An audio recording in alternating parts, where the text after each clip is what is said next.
अस्सलाम वालेकुम। आपको आज के प्रोग्राम में खुशामदीद। क्या बानी पीटीआई को अदालतों से मुसलसल रिलीफ मिल रहा है? उनके खिलाफ केसेस के हवाले से जो फैसले आ रहे हैं, तहरीक इंसाफ को लगता है कि तमाम केसेस में उनको रिलीफ मिल जाएगा और वो रिहा हो जाएंगे। रबा माह 15 मई को इस्लामाबाद हाई कोर्ट ने 190 मिलियन नैब रेफरेंस केस में उनकी दरखास्त जमानत मंजूर करते हुए रिहाई का हुक्म दिया था। इससे पहले साबिक वज़ीर आज़म को तोशाखाना केस में जो 14 बरस की सजा सुनाई गई थी, उसे इस्लामाबाद हाई कोर्ट ने मुअत्तल कर दिया था। आज भी कुछ अहम डेवलपमेंट्स हुई हैं। बलोचिस्तान हाई कोर्ट ने असेंबली तहलील करके आइन की खिलाफ वर्जी करने पर आर्टिकल 6 के तहत जो गद्दारी के मुकदमे की कार्रवाई थी, उससे मुतालिक दरखास्त को खारिज कर दिया। इस्लामाबाद हाई कोर्ट ने गुज़िश्ता दिनों ही टेरियन वाइट केस में उनकी नाअहली के खिलाफ जो दरखास्त थी, उसको भी खारिज कर दिया था। 9 मई के मुतअद्दिद मुकदमात में भी उनकी जमानतें हो चुकी हैं। 2 केसेस लेकिन अहम होंगे जहां पर उनको सजा सुनाई गई है। एक तो दौरान इद्दत निकाह केस है, जहां बानी पीटीआई और बुशरा बीबी की सजा के खिलाफ अपीलों पर आज फैसला महफूज कर लिया गया है। यह फैसला 29 मई को सुनाया जाएगा। इस केस में बानी पीटीआई और उनकी अहलिया को 7 बरस की कैद की सजा सुनाई गई थी। इसके अलावा एक और अहम केस साइफर केस है, जहां पर साबिक वज़ीर आज़म को ऑफिशियल सीक्रेट एक्ट की अदालत ने 10 साल की जो है वो कैद सुनाई थी। इसके खिलाफ अपीलें इस्लामाबाद हाई कोर्ट में जेर समाअत हैं। आज उनके ऊपर भी जो है वो कार्रवाई हुई और वहां पर भी जो है वो दलाइल हुए। इसके अलावा जो तहरीक इंसाफ है, वो दूसरी तरफ अपोजिशन को भी हुकूमत के खिलाफ इकट्ठा करने में मसरूफ है। गुज़िश्ता रोज पाकिस्तान तहरीक इंसाफ के वफ्द ने JUI के सरबराह मौलाना फजलुर रहमान से मुलाकात की। इस मुलाकात के बाद मौलाना फजलुर रहमान ने PTI के वफ्द के हमरा मीडिया से गुफ्तगू करते हुए कहा कि हम चाहते हैं कि सियासी माहौल में राब्ते बढ़ते चले जाएं, ताल्लुकात में बेहतरी आए और तलखियों को दूर करना हमारा मकसद है। रऊफ हसन का जो मामला है, आज उसकी भी मेडिकल रिपोर्ट इस्लामाबाद पुलिस को मौसूल हो गई है। PTI का मुतालबा है कि इस पर जुडिशल कमीशन बनाया जाए। अब ये जो तमाम के तमाम मामला हैं, इन पर पाकिस्तान तहरीक इंसाफ और खासतौर पर इमरान खान के खिलाफ जो केसेस हैं और वहां पर जो उनको रिलीफ मिल रहा है, इसको पाकिस्तान तहरीक इंसाफ किस तरह से देखती है, इस पर बात करने के लिए रहनुमा पाकिस्तान तहरीक इंसाफ के अली मोहम्मद खान साहब मेरे साथ इस वक्त मौजूद हैं। उनसे इस पर जो है वो बात करते हैं। अली मोहम्मद खान साहब, बहुत शुक्रिया आपके वक्त का। अली मोहम्मद खान साहब, ये वाकई तासुर ये जो आ रहा है कि रिलीफ मिलना शुरू हो गया है इमरान खान को, पाकिस्तान तहरीक इंसाफ के रहनुमाओं को, और क्या ये वाकई जो है वो कोई ऐसी हवा चल निकली है कि जहां पर जो है वो पाकिस्तान तहरीक इंसाफ के लिए और रहनुमाओं के लिए कुछ आसानियां हो रही हैं? बहुत शुक्रिया। बिस्मिल्लाहिर्रहमानिर्रहीम। अल्लाहुम्मा सल्लि व सल्लिम व बारिक अला सय्यिदिना मोहम्मद व अला आलि मोहम्मद। बिल्कुल, कुछ केसेस में मेरिट पे रिलीफ मिला है। गलत केसेस ने खत्म नहीं होना है। देखिए, गलत केसेस कब तक चल सकते हैं? एक अदालत तक आप उसको निकाल सकते हैं, लेकिन हाई कोर्ट लेवल पे फिर तो केस मेरिट पे ही सुना जाएगा। और चूंकि प्रोसिक्यूशन के केस में हुकूमती केसेस जो हैं वो झूठ का पलंदा है, इसलिए Aahista Aahista house of cards की तरह तो ये गिर रहे हैं, ये केसेस खत्म हो रहे हैं, क्योंकि झूठ पे मबनी केसेस हैं। अच्छा, लेकिन खान साहब के अलावा जो दीगर रहनुमा है, उनके केसेस के हवाले से भी हमने देखा। परवेज इलाही की मिसाल है। परवेज इलाही जो है वो उनको तो रिहाई भी मिल गई। तो इन मामलात को आप किस तरह से देखते हैं? क्या ये अदालतों की तरफ से फैसले आ रहे हैं, उस वजह से जो है वो उनको रिलीफ मिल रहा है, या वैसे भी को आप समझते हैं कि माहौल ऐसा बन रहा है कि जहां पर कुछ आसानियां हो गई हैं? देखिए, माहौल तो जिस तरह बना है, जहां जितनी आसानी है, वो आपने परसों देख लिया कि हमारे एक मेंबर के गले पे अटैक हुआ और तकरीबन उनको दारेफानी से कूच करने का पूरा प्रोग्राम था। रऊफ हसन साहब की बात कर रहा हूं। तो माहौल तो ये है, लेकिन इसमें जाहिर है झूठे केसेस हैं वो खत्म हो रहे हैं।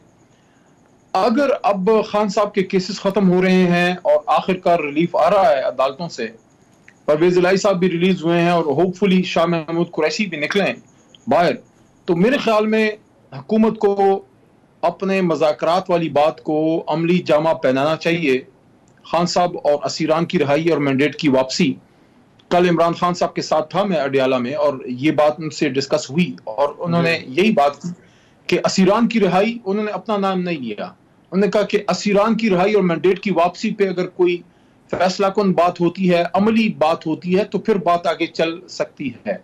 और दूसरा नुक्ता वहां ये भी बहुत अहम डिस्कस हुआ, मैंने उनके सामने रखा कि माजी बईद में 2014-15 में अगर 4 हलकों की इन्वेस्टिगेशन की हमने डिमांड की थी कि 4 हलके खोलें, उसके बाद ऑनरेबल सुप्रीम कोर्ट ने जुडिशल कमीशन बनाया था, रहमान साहब अगर आपको याद हो, तो मैंने खान साहब की गोश गुजार ये नुक्ता रखा कि हमारी जमात की तरफ से आपके बिहाफ पे मोहतरम हामिद खान साहब ने, सीनियर एडवोकेट सुप्रीम कोर्ट और अब सेनेटर भी हैं, उन्होंने 184(3) की पिटिशन दाखिल कर रखी है, वो अभी तक मोहतरम चीफ जस्टिस साहब ने नहीं लगाई। तो मैंने कल खान साहब को ये कहा कि आप जरूर अपने वकला को कहिए, जो सीनियर वकला हैं, कि वो इस्तदा रखें मोहतरम चीफ जस्टिस साहब के सामने कि ये जो इलेक्शन है 2024 का, इस पे जो हमारी पिटिशन है 184(3) की, कि जुडिशल कमीशन बने और सुप्रीम कोर्ट इस इलेक्शन का ऑडिट करे। तो उससे मोहतरम खान साहब ने एग्री किया और उन्होंने को कहा कि आप इसको परसू करें। तो अगर सुप्रीम कोर्ट से रहमान सुप्रीम कोर्ट से अगर इसकी जुडिशल ऑडिट स्टार्ट होती है, मे बी वो एक वे फॉरवर्ड बने इस सारे क्वागमायर से, इस सारी सियासी दलदल से निकलने का।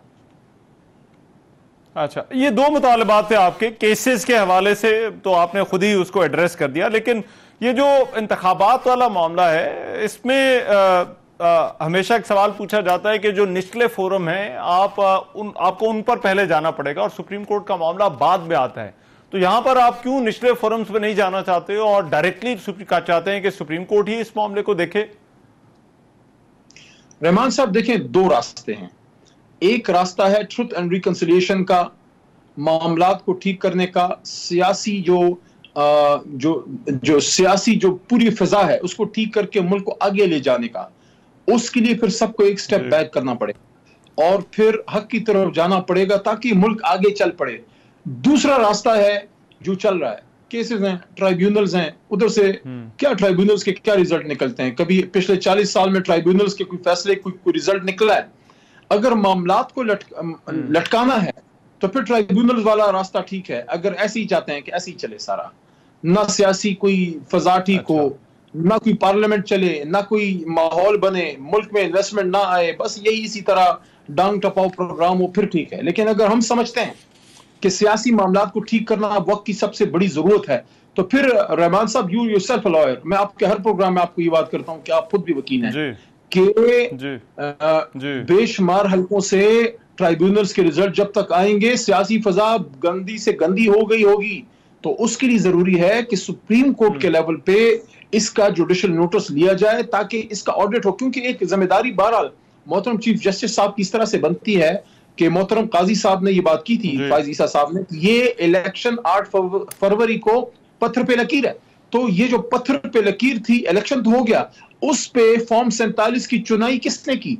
ये पूछना है मोहतरम चीफ जस्टिस साहब ने कि भाई हमारे सुप्रीम कोर्ट के हुक्म के बावजूद इस इलेक्शन पे डाका किसने डाला, किसकी इतनी जरूरत हुई? तो उसकी ऑडिट भी, उसकी जुडिशल इंक्वायरी भी सुप्रीम कोर्ट की रिस्पॉन्सिबिलिटी बनती है। और इसलिए हमने 184(3) की पिटिशन वहां जमा की हुई है पिछले कई महीनों से। ठीक है, राइट। दूसरी तरफ आपकी मुलाकातें भी हो रही हैं ऑपोजिशन से, JUIF से भी मुलाकात उसको कह लें या मुज़ाकरात कह लें, क्या तय पाया है, क्या बात हुई है उनसे?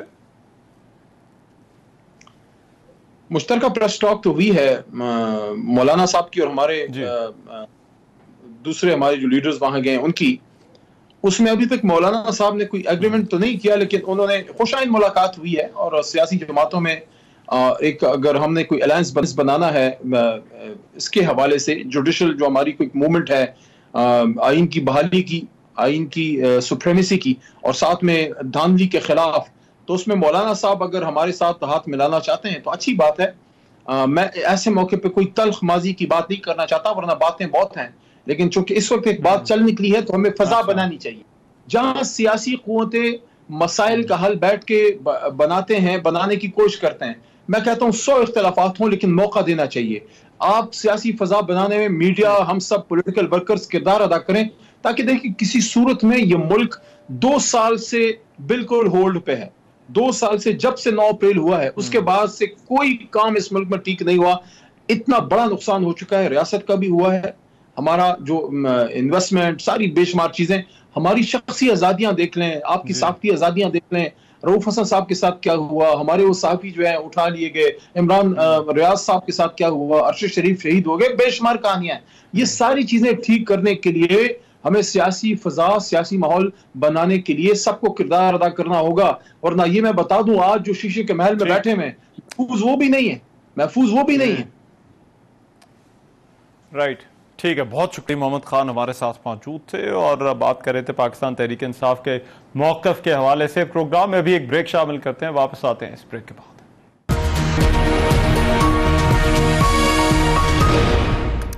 Welcome back after the break. वज़ीर-ए-आज़म शहबाज शरीफ मुत्तहदा अरब इमारात के दौरे पर हैं और हुकूमत का ये कहना है कि वहाँ से अच्छी खबर आई है। और अच्छी खबर यह है कि मुत्तहदा अरब इमारात ने पाकिस्तान में 10 अरब डॉलर की सरमायाकारी का वादा कर लिया है। और अब से कुछ देर पहले इमाराती सदर शेख मोहम्मद बिन ज़ायद अल नहयान से वज़ीर-ए-आज़म शहबाज शरीफ की मुलाकात हुई और इस मुलाकात के दौरान जो है वो मुत्तहदा अरब इमारात की तरफ से वादा किया गया। दूसरी तरफ IMF ने हुकूमत से बिजली और गैस टैरिफ में इजाफे और पेट्रोलियम पर 18% GST लगाने की तजवीज़ दी है। रोजनामा एक्सप्रेस के मुताबिक पाकिस्तान और IMF के दरमियान जो मुज़ाकरात चल रहे हैं नए कर्ज प्रोग्राम के लिए, वो आज खत्म होने का इम्कान है, जबकि IMF मिशन जो है वो स्टाफ लेवल मुआहदे के बगैर ही आज रात वापस जा सकता है। नया बजट के बाद IMF के साथ नए बेल आउट पैकेज पर फिर से मुज़ाकरात का इम्कान है। हुकूमत ने अगले साल पेट्रोलियम पर GST की बजाय कार्बन लेवी आयद करने पर गौर शुरू कर दिया, जबकि नए टैक्सेस का नफाज, बिजली और गैस टैरिफ में इजाफा और तवानाई शोबे में जो इस्लाहात हैं ये IMF की शराइत में शामिल हैं। अब जो मीडिया रिपोर्ट्स हैं उनके मुताबिक नए कर्ज प्रोग्राम के लिए IMF से मुज़ाकरात का आगाज कर्ज अहदाफ की पार्लियामेंट से मंजूरी के बाद होगा। IMF के साथ जो हालिया मुज़ाकरात हैं ये कर्ज प्रोग्राम के लिए नहीं थे। ये पहली बार होगा कि पाकिस्तान मुज़ाकरात से पहले IMF के तमाम मुतालबात पर अमल दरामद शुरू कर देगा या अहदाफ और खदोखाल की जो है वो पार्लियामेंट से मंजूरी कराकर उन पर अमल दरामद की तारीख का तयन करेगा। नए कर्ज प्रोग्राम के लिए मुज़ाकरात जून के आखिर में होने हैं। IMF और पाकिस्तानी हुकाम कोशिश करें कि 1 जुलाई से पहले मुआहदा हो जाए। इसके अलावा जो सरमायाकारी कौंसिल की एपेक्स कमेटी का जो आइंदा इजलास है वो हफ्ते के रोज वज़ीर-ए-आज़म की ज़ेर सदारत इस्लामाबाद में होगा। डॉन न्यूज़ के मुताबिक ये जो SIFC की एपेक्स कमेटी का इजलास है इसमें वज़ीर आला खैबर पख्तूनख्वा अली अमीन गंडापुर को नजरअंदाज किया गया है। ये भी क्या मामला है, इन तमाम इशूज पर बात करने के लिए बिलाल कियानी साहब मेरे साथ इस वक्त मौजूद हैं। हुकूमत का मौक़िफ़ इस पर क्या है, मुस्लिम लीग नून के सीनियर रहनुमा है, मेंबर कौमी असम्बली है। बिलाल साहब बहुत शुक्रिया आपके वक्त का। ये बजट से पहले जो तैयारियां हो रही है और IMF के साथ जो हमारे मामलात हैं इन पर भी मैं आपकी राय चाहूंगा, लेकिन पहले मैं आपसे जानना चाहता हूं ये अदलिया और हुकूमत के दरमियान जो मामलात चल रहे हैं, आपको नहीं लगता कि ये मामलात तसादुम की तरफ जा रहे हैं और इससे एक ऐसे मौशी माहौल के अंदर जब हमें इस्तेहकाम की जरूरत है तो ये इंस्टेबिलिटी की तरफ मामलात को लेकर चले जाएगा ये इशू?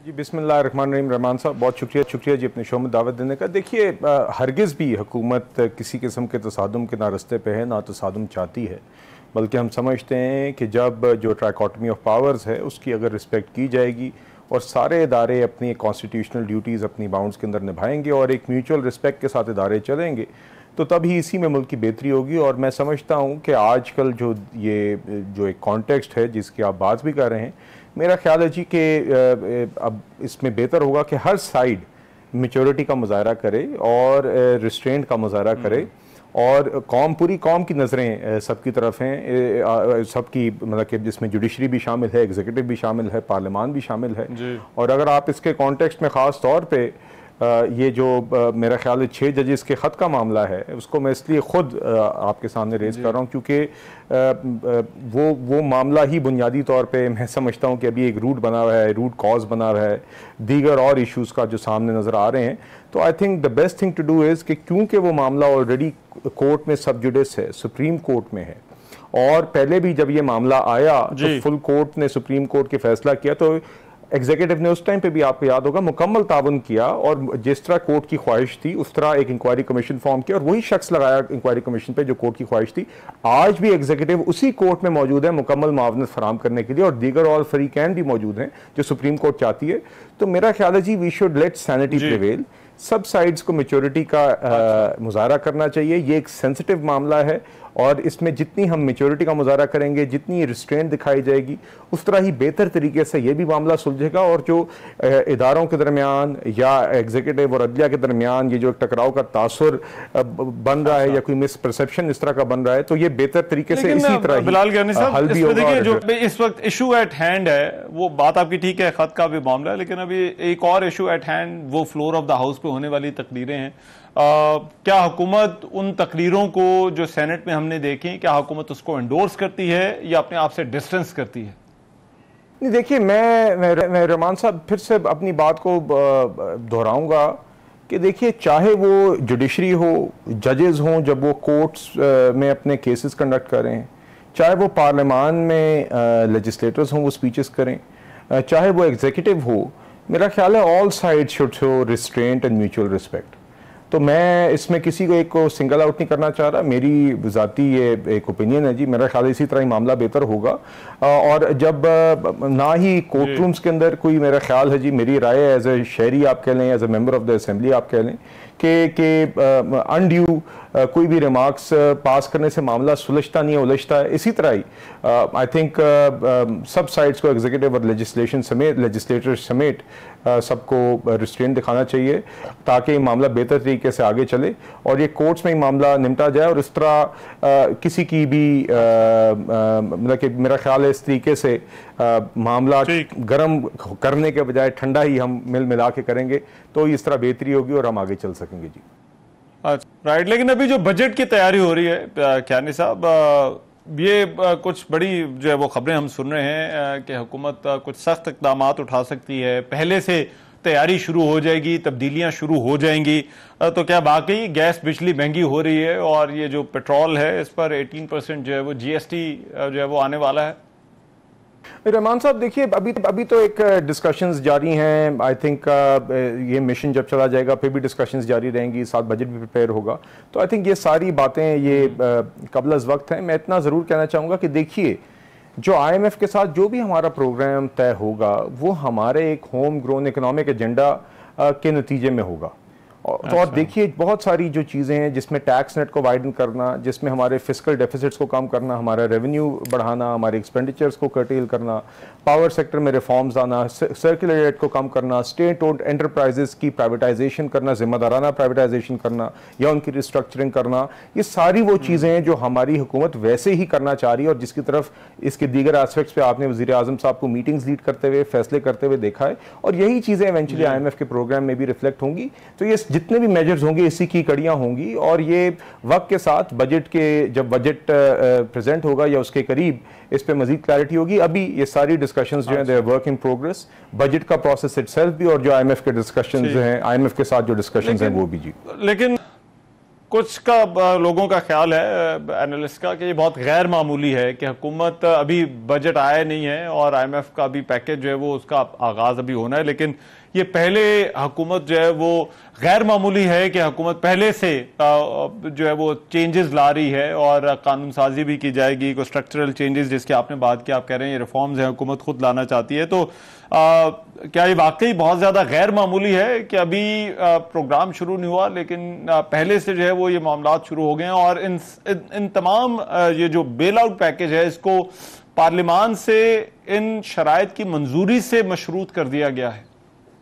ये देखिए, मेरा ख्याल है जी टाइमिंग ऐसी है IMF के प्रोग्राम की डिस्कशंस की कि it coincides with the budget. तो I think once the budget is finalised, budget itself will also form the basis for any programme with the IMF, क्योंकि IMF के प्रोग्राम के अंदर भी बहुत सारे यही मेजर्स रिफ्लेक्ट हुए होते हैं, टारगेट्स रिफ्लेक्ट हुए होते हैं जो बजट डिस्कशन में होते हैं। तो मेरा ख्याल है देयर इज नो हार्म कि जो भी जब once the budget is finalised वो और दीगर और जो इकोनॉमिक रिफॉर्म्स एजेंडा है वो तब IMF के प्रोग्राम में रिफ्लेक्ट हो। मिसट्रस्ट के ऊपर मैं एक कमेंट जरूर करना चाहूंगा, I don't want to side step that discussion, कि यकीनन हमें 16 माह की हुकूमत में यह महसूस हुआ था कि जब PTI की गवर्नमेंट छोड़ के गई थी हुकूमत, या जब वो हुकूमत से निकले थे, तो जिस तरीके से उन्होंने अपना ही IMF का प्रोग्राम सबोटाज किया था, IMF के साथ की गई कमिटमेंट्स को सडनली ना सिर्फ निभाया बल्कि उससे उल्टे फैसले कर दिए और IMF को भी TV से ये पता चला, तो यकीनन एक हुकूमत पाकिस्तान और IMF के दरमियान एक मिसट्रस्ट का इशू तो बना जो हमें आके ब्रिज करना पड़ा। आपको याद है हमारी हुकूमत ने आके IMF के साथ प्रोग्राम रिवाइव किया, फिर हुकूमत के इख्तिताम पे स्टैंड बाय अरेंजमेंट की, तो वो ट्रस्ट डेफिसिट काफी हद तक हमने फिर उसको ब्रिज किया। तो अब हमारी हुकूमत की IMF के साथ एक बड़ी हेल्थी और कंस्ट्रक्टिव और प्रोडक्टिव रिलेशनशिप है जो कि इन दो एग्जांपल्स जो मैंने आपको दिए हैं उसके नतीजे में रीबिल्ड हुई है हुकूमत पाकिस्तान और IMF के दरमियान। तो एट द मोमेंट मगर मेरे ख्याल से इट्स नेचुरल कि जो भी डिस्कशन, जो भी IMF के साथ जो एक प्रोग्राम है जो कि फाइनलाइज होना है, वो because it is coinciding with the budget process, तो बजट जब फाइनलाइज होगा तो उसी के साथ ही IMF का प्रोग्राम भी फाइनलाइज होगा जी। लेकिन लास्टली ये जो SIFC का इजलास बुलाया गया है, इस पर ये भी इशू मैं चाहता हूं जरा आप इस पर भी कमेंट कर दीजिए। उनका खैबर पख्तूनख्वा का कहना है कि वज़ीर आला खैबर पख्तूनख्वा को नज़रअंदाज कर दिया गया है। क्या उनका वहां पर होना जरूरी है या आप नहीं समझते कि होते तो बेहतर होता कि अगर SIFC के इजलास में वो भी शिरकत करें? देखिए मेरा ख्याल है जी, देखिए हमेशा बेहतर तो यही होता है जब के सारे जो ये एपेक्स इजलास होते हैं उसके अंदर वफाक और सूबों सबकी नुमाइंदगी हो। मुझे भी एक मौका मिला था इस तरह की एक एपेक्स कमेटी की मीटिंग में शिरकत करने का जो स्मगलिंग के मुतालिक थी, जिसमें CMKP भी मौजूद थे, प्राइम मिनिस्टर भी मौजूद थे और बड़ी एक अहम इशू के ऊपर, स्मगलिंग के इशू के ऊपर सूबों ने भी और वफाक ने भी अपने मौक़िफ़ वहाँ पे पेश किए। सबको अपनी ड्यू रिस्पेक्ट भी मिली, सब ने अपनी बात भी की, आर्म्ड फोर्सेस की लीडरशिप भी वहाँ पे मौजूद थी। तो देखिए वो मेरे लिए तो बड़ी खुशाइंद एक वो मीटिंग थी, क्योंकि एक संजीदा नेशनल इशू के ऊपर जिम्मेदाराना तरीके से डिस्कशन हुई। मगर हमने उसके बाद देखा है कि CM खैबर पख्तूनख्वा अली अमीन गंडापुर साहब का रवैया और जो एटीट्यूड और जो कॉन्डक्ट है, इट हैज़ नोज डाइव्ड। उसमें आप चाहे देख लें ये तरीका कि मैं इस्लामाबाद पे चढ़ाई करूंगा, चाहे आप देख लें कि KP गवर्नर को KP हाउस से निकाल देना, चाहे वो कहें कि मैं पेस्को जाके टेक ओवर कर लूंगा, चाबी मेरे पास है, बटन मेरे पास है। तो ऑल ऑफ दीज कमेंट्स, ये तरीक़ाकार, ये रवैया भी अनबिकमिंग है खैबर पख्तूनख्वा के चीफ मिनिस्टर का, किसी भी इस तरह के अहम ओहदे पे शख्स होने का। तो मेरा तो यही ख्याल है कि वो इस पे नजरसानी करें। मुझे नहीं पता कि अचानक उनकी एक जो रिलेटिवली बेहतर रवैया था वो क्यों नोज डाइव किया। शायद इनकी अपनी जमात से इनके ऊपर प्रेशर आया, चाहे may be he is playing to the gallery, चाहे हो सकता है खान साहब ने कहा हो कि आप क्यों उस तरीके से रिलेटिवली ज्यादा मुनासिब बातें कर रहे हैं। मगर जो भी बात है, मेरा ख्याल है कि इनको अपना ये रवैया रिव्यू करना चाहिए। इसी में ही मुल्क की भी बेहतरी है, खैबर पख्तूनख्वा की भी बेहतरी होगी। हमारे मुल्क का जो एक निज़ाम है, जो वफाक और सूबों के दरमियान जो एक रिलेशनशिप है, जिसके नतीजे में लोगों के मसाइल हल होने होते हैं, उसकी भी बेहतरी होगी। और साथ ही साथ मैं ये यकीनन समझता हूँ इस सारी बात के साथ कि हमेशा ऑब्वियसली बेहतर होता है जब भी कोई इजलास हो जिसमें फेडरल गवर्नमेंट और सूबे हों, तो जिसमें सारे सूबों की नुमाइंदगी हो। जी बहुत शुक्रिया। बिलाल कियानी साहब हमारे साथ मौजूद थे और बात कर रहे थे हुकूमत के मौक़िफ़ के हवाले से, हुकूमत इन मामलात को किस तरह से देखती है। एक ब्रेक, और ब्रेक के बाद वापस आते हैं तो कुछ और खबरों पर बात होगी। Welcome back after the break. क्या हुकूमत आज़ादी इजहार राय पर पाबंदियां लगा रही है? पैमरा की तरफ से एक नोटिफिकेशन आया अदालती कार्रवाई की रिपोर्टिंग पर, उस पर बहुत से सवालात हैं। अब ये जो पैमरा का नोटिफिकेशन है उसको इस्लामाबाद हाई कोर्ट में चैलेंज कर दिया गया है। Press association of supreme court और इस्लामाबाद हाई कोर्ट एसोसिएशन के सदूर ने नोटिफिकेशन के खिलाफ दरखास्तें दायर की है, जिसमें सेक्रेटरी इतलात और चेयरमैन पैमरा को फरीक बनाया गया है। इसके अलावा पैमरा की जानिब से कोर्ट रिपोर्टिंग का जो पाबंदी है उसका इकदाम लाहौर हाई कोर्ट में भी जो है वो चैलेंज हुआ है। दरखास्त गुजार ने अपनी दरखास्त में मौक़िफ़ अपनाया है कि पैमरा का 21 मई को जारी करदा नोटिफिकेशन गैर कानूनी है और पैमरा नोटिफिकेशन आइन के आर्टिकल 19 और 19A की खिलाफ वर्जी है। लेकिन दूसरी तरफ जो पंजाब हुकूमत है उसका हत्या इज्जत का बिल 2024 जो है वो भी ज़ेर बहस है। ये सूबाई असम्बली से मंजूर कर लिया गया।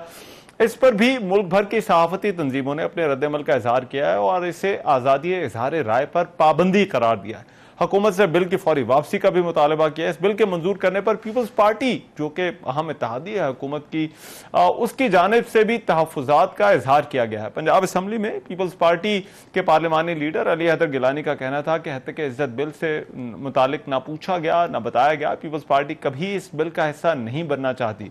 बिल की मंजूरी के रोज पीपल्स पार्टी का कोई रुकन जो है वो ऐवान में मौजूद नहीं था। रहनुमा पीपल्स पार्टी हसन मुर्तजा ने भी कहा कि हत्या इज्जत बिल पर पीपल्स पार्टी मीडिया के साथ खड़ी है और रजा रबानी का भी यह कहना था कि बिल में ट्रिब्यूनल की तश्कील का तरीक़ाकार अदलिया की आज़ादी के असूलों के खिलाफ है। अब से कुछ देर पहले जो गवर्नर पंजाब हैं, जिनका ताल्लुक पाकिस्तान पीपल्स पार्टी से, उन्होंने मीडिया के साथ बात की है और उस गुफ्तगू में उनका यह कहना है कि इम्कान है कि वो पंजाब हुकूमत को इस बिल पर नजरसानी का, और ये जो बिल है हत्या इज्जत का बिल, इसके अंदर जल्दी नहीं करनी चाहिए और मुशावरत से अगर कानून लाया जाता तो वह बेहतर होता। पीपल्स पार्टी के रहनुमा हसन मुर्तजा साहब मेरे साथ इस वक्त मौजूद हैं, सीनियर रहनुमा है पाकिस्तान पीपल्स पार्टी के। उनसे इस हवाले से जानते हैं इस मामले पर पीपल्स पार्टी क्या राय रखती है। हसन मुर्तजा साहब, बहुत शुक्रिया आपके वक्त का। हसन मुर्तजा साहब, जाहिर बात है आप लोग हुकूमत को आपने वोट किया, ये क्या मामला बना? आमतौर पर हमने देखा है कोऑर्डिनेशन तो होती है कहीं ना कहीं असेंबलियों के अंदर, राब्ते शाब्ते होते हैं, वो एक दूसरे से बात कर लेते हैं कि कोई बिल आने वाला है, लेकिन आपको क्यों नजरअंदाज कर दिया गया या कोई बात नहीं हुई इस बिल से मुताल्लिक? बहुत शुक्रिया जी। बिल्कुल ऐसे ही है जैसे आपने फरमाया और हमारे पार्लिमानी लीडर अली हैदर गिलानी साहब ने भी बात की। तो पाकिस्तान पीपल्स पार्टी इस बिल का हिस्सा नहीं है, क्योंकि जब भी कोई इत्तेहादी हुकूमत होती है और इस किस्म का जो बिल आते हैं तो उस पर यकीनन पहले मशावरत होती है, उस पर सारे इत्तेहादियों को एतमाद में लिया जाता है, फिर ये बिल टेबल होते हैं और उस पर डिस्कशंस होती हैं। इसमें एक चीज़ जो हमने देखी है, अब पता नहीं हुकूमत को इसमें क्या जल्दी थी, उन्होंने इतनी उजलत में इसको कर दिया कि उन्होंने अपने इत्तेहादियों को भी एतमाद में नहीं लिया और पाकिस्तान पीपल्स पार्टी यकीनन उसका हिस्सा भी नहीं बनी। हालांकि असेंबली के अंदर हमारे MPs मौजूद थे उस टाइम, लेकिन वो नहीं गए हाउस के अंदर जब ये बिल पेश किया गया और काफ़ी लेट नाइट ये बिल उस दिन मंजूर किया गया है। तो हम तो हमेशा से पाकिस्तान पीपल्स पार्टी जो है वो आज़ादी राय पर कदगन या पाबंदियां जो हैं इसके हक में कभी भी नहीं रही। हम हमेशा अपने साफी भाइयों के साथ तो ये हसन मिर्जा साहब, ये इस बिल के हवाले से हुआ है या इससे पहले भी कानून साजी का तरीकाकार यही है? नहीं, देखें, एक तो नॉर्मल कानून साजी हो रही होती है जिसमें इतनी ज़रूरत भी नहीं होती कि हर इशू पे लिया जाए, लेकिन ऐसे बिल जो माजी में भी वापस लेने पड़े और जिस पे गवर्नमेंट को एम्बेरसमेंट का सामना करना पड़ा, तो ऐसे बिल जो है उनके लिए, और मैं समझता हूँ कि PMLN तो खुद उस वक्त जब सहाफ़ी एहतजाज करते थे, मैं भी उस वक्त असेंबली का हिस्सा था और पार्लियामान में मैं खुद भी जाता रहा उन कैंप्स में और अपने इन सहाफ़ी भाइयों के साथ, क्योंकि हमारा पीपल्स पार्टी का और सहाफ़ियों का जो एक रिश्ता है, हमारी हर तहरीक में सहाफ़ियों ने हरावल दस्ते का किरदार अदा किया है और उस जद्दोजहद के वो हमारे साथी रहे हैं, तो इसलिए हम उन्हें कभी भी तनहा नहीं छोड़ सकते। फिर इस किस्म का बिल मैं समझता हूँ कि ये एक कौमी इशू है, इसको नेशनल असेंबली में आना चाहिए था, पूरे मुल्क के लिए होता, तमाम स्टेक होल्डर्स को एतमाद में लिया जाता और उनकी अमेंडमेंट्स पे गौर किया जाता। अगर वो काबिल अमल होती तो यकीनन उन पे अमल भी किया जाता, अगर नहीं थी तो उनको कम से कम एतमाद में हमें लेना चाहिए था। आज जो बिल पंजाब असेंबली के अंदर पास हो रहा है या कल को एक्ट बनने जा रहा है, तो क्या अगर कोई घोटकी के अंदर हतक इज्जत करे तो उस पर और कानून होगा, और अगर कोई सादकाबाद में खड़ा होकर करे तो उस पर और कानून होगा। मैं समझता हूँ ये काबिल अमल नहीं है और पाकिस्तान पीपल्स पार्टी की ये कोशिश है भी और होनी भी चाहिए और इस पर मशावरत भी हो रही है। मेरी गवर्नर साहब से भी बात हुई थी कि लेकिन गवर्नर के पास रिव्यू करें जी। अच्छा, चलें, आप होने के बावजूद भी ये चाह रहा था कि गवर्नर क्योंकि पार्टी के सेंटिमेंट को फील करते हैं जी, गवर्नर क्योंकि पार्टी के सेंटिमेंट को एक फील करते हैं, उनका एक आईनी ओहदा है, लेकिन जाहिर बात है उनका ताल्लुक तो पाकिस्तान पीपल्स पार्टी से है। तो क्या मशवरा क्या होगा आपका बतौर पार्टी के गवर्नर साहब को, इस मामले को किस तरह से जो है वो देखना चाहिए? देखिए, ये मेरी जाती राय है, मैं तो उनसे यकीनन ये गुजारिश करूंगा कि इस बिल को रिव्यू होना चाहिए। इस बिल में बेशक कल को यही बिल पास हो जाए, लेकिन वो तमाम स्टेक होल्डर्स बैठे हों, उनके साथ एक डिस्कशन हो, उनको उसका हिस्सा बनाया जाए और उनसे उनकी अमेंडमेंट्स ली जाएं। उसके मुताबिक ये होना चाहिए। कवानीन जो हैं वो लोगों को फैसिलिटेट करने के लिए बनते हैं, कवानीन लोगों को परेशान या तकलीफ के लिए नहीं बनते। हमारे अक्सर कानून मौजूद होने के बावजूद उन पे अमल नहीं हो सकता, इसलिए कि वो काबिल अमल नहीं है, वो किसी उजलत या जल्दबाजी के शिकार हुए हैं। तो अगर हम इसको थोड़ा सा डिले करके और इस पे एक दफा दोबारा गौर कर ले तो कोई हर्ज नहीं है उसमें। ठीक है। और पीपल्स पार्टी किस तरह से देखती है इस बात पर? खासी बहस तो है कि जो खास तौर पर जो सोशल मीडिया की स्पेस है उसको रेगुलेट किस तरह से करना है, इस पर पहले यहाँ पर भी अथॉरिटी बनी है फेडरल लेवल के ऊपर भी, अब इस पर बात होती रहती है कि इस मसले का हल क्या है कि इल्जामात ना लगें। तो आपके ख्याल में इस मामले को किस तरह से देखा जाना चाहिए, और खासतौर पर ये जो सोशल मीडिया के हवाले से जो डेवलपमेंट्स हैं यहाँ पर जो रेगुलेशन की जरूरत है? देखिए, हमें चीज़ों को रेगुलेट तो करना चाहिए जी, इसमें तो कोई शक नहीं है। तहफ़्फ़ुज़ात मेरे भी हैं, एक सियासी कारकुन होने के नाते से मेरी क़यादत जो है वो खुद विक्टिम रही है इसकी सबसे बड़ी।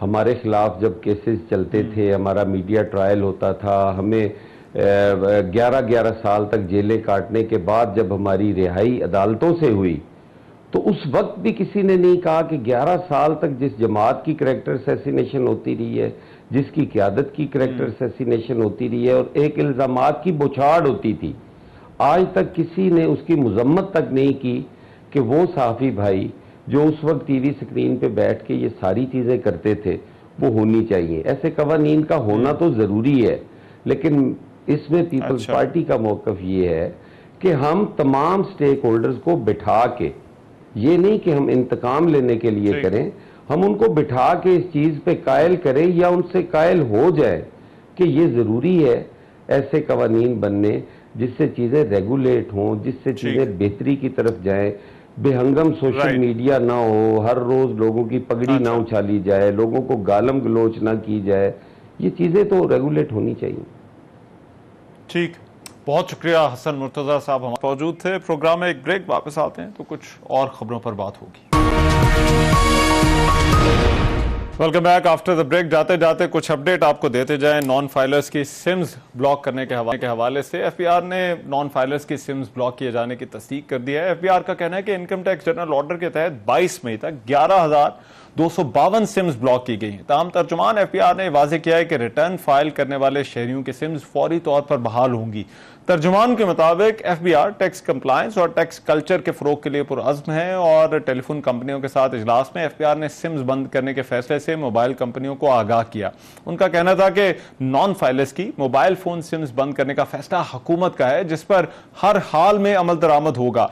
एफबीआर ने नॉन फाइलर्स की सिमें ब्लॉक करने से मुतालिक रिपोर्ट जमा ना करवाने वाली जो टेलीकॉम कंपनीज हैं उनके दफातर में रिकॉर्ड की फिजिकल इंस्पेक्शन भी शुरू कर दी है और इस दौरान ताबुन ना करने वाली टेलीकॉम कंपनीज को जुर्माने आयद करके उनकी प्रोसिक्यूशन भी की जाएगी। कमिश्नर इनलैंड रेवेन्यू जोन 4 ने इनकम टैक्स ऑर्डिनेंस के सेक्शन 175 के तहत इंस्पेक्शन के ऑर्डर्स जारी किए। जरा का कहना है कि एफबीआर की टीम ने गुज़िश्ता रोज ब्लू एरिया इस्लामाबाद में एक टेलीकॉम कंपनी के दफ्तर की इंस्पेक्शन भी की। इस दौरान कंपनी के जिम्मेदारान ने ब्लॉक किए जाने वाली सिम्स के मुतालिक एक कंप्लायंस रिपोर्ट जो है वो भी फराहम कर दी। कंपनी ने अपने सिस्टम के रिकॉर्ड से एफबीआर की इंस्पेक्शन टीम को नॉन फाइलर्स की सिमें ब्लॉक किए जाने और नॉन फाइलर्स को भिजवाए जाने वाले मैसेजेस की भी तस्दीक करवाई। हुकाम के मुताबिक एफबीआर ऑर्डर्स में 3 टेलीकॉम कंपनीज के प्रिंसिपल ऑफिसर से कहा गया था कि उन्होंने 21 मई तक रिपोर्ट जमा नहीं करवाई, जबकि चौथी टेलीकॉम कंपनी ने अदालत से इस हवाले से हुक्म इम्तनाई हासिल कर रखा है। आज के प्रोग्राम से मेहमानों से कोई इजाजत दीजिए, अल्लाह ने के बाद।